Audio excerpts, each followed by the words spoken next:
Hello Emily, it's Tuesday, May 27th. This video is late because on Saturday I hosted a bachelor party including a sweet evening of laser tag. But the topic of this video is actually inspired by a DVD I watched yesterday with the wife. Right. So, Monuments Men is a movie about a group of art scholars slash soldiers who try to protect art from Nazi looting and protect art from Allied bombing during World War II.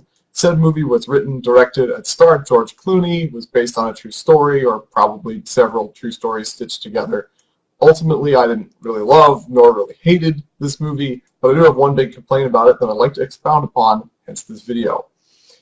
It's hard to get excited about a group of protagonists when nothing they choose to do makes a difference.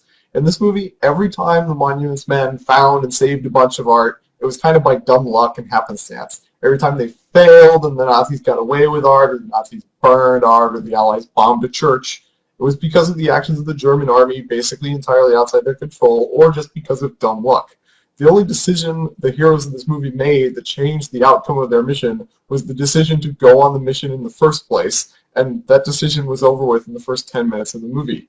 That made it really hard to get excited about the protagonist's efforts. This is a movie-making blunder that I've seen so often that I now have a favorite example of it, which comes from the newest Star Trek movie. I'm guessing, my dear sister, that you've not seen the last few Star Trek reboot movies, and I also guess that you don't mind if I spoil them a bit to tell this story. So I'm going to. Let's pretend you're Noah Abrams. He's the guy who directed the two Star Trek reboots. You're making Star Trek with new, young actors, but you want the die-hard fans to accept and like your work. You know who could really help with that? This guy. Live long and prosper, father. Now, in your movie, you have your own new version of that guy, and your guy looks like this. Live long and prosper. But okay, you write a clever time travel story so that the original guy gets old, goes back in time, meets your guy, and gives his blessing to your guy like thus.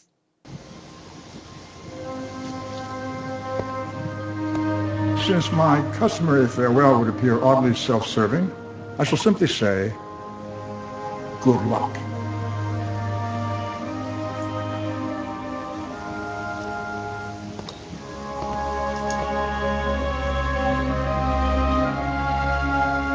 This is simple. Perfect. Now everything is awesome. The end of your new movie, your guy gets the approval of the version of himself that the fans love. Now the fans will naturally love your guy because he's just as clever and smart as the original version of the character. Okay, time to make a sequel. You've still got this contract for a cameo from the old guy if you want. Seems like the fans will probably like it. Why don't you just put in this scene? In your travels, did you ever encounter a man named Khan?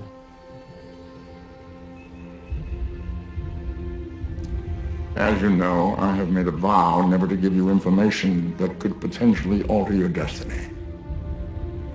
Your path is yours to walk, and yours alone.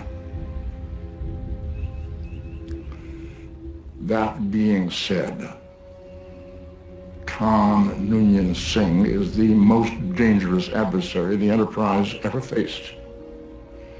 He is brilliant, ruthless, and he will not hesitate to kill every single one of you.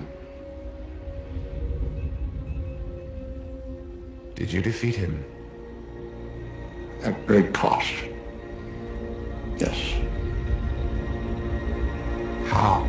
Awesome scene. You love it. Now the fans can safely assume that anything your guy does to save the day was just an idea the old guy gave him. Your guy's only awesome because he stole all his best moves from the older version of the character. I'm sure the fans will be really invested in your version now.